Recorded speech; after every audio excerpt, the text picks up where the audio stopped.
महाराष्ट्राचा, जनतेच्या नेतृत्वाचा नायक फक्त बाबा नायक। धुळेकडून सुरतकडे जाणाऱ्या बस भरधाव वेगात 10 ते 15 फूट खाली कोसळल्याची घटना घडली आहे। धुळे येथून सुरतकडे निघालेली MH20 BN 4049 क्रमांकाची बस कोंडाई बारी घाटात वळण रस्त्यावर चालकाचा ताबा सुटल्याने वरच्या रस्त्यावरून बस खालच्या रस्त्यावर कोसळली असून सदर ST बसमध्ये 50 ते 55 प्रवासी प्रवास करत होते।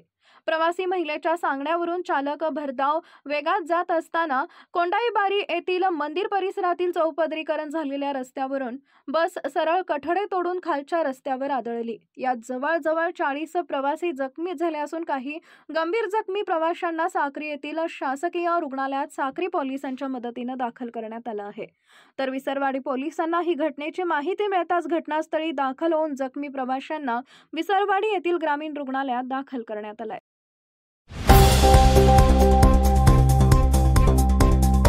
विचार सामाजिक समतेचा, अन्याय विरोधातला संघर्षाचा,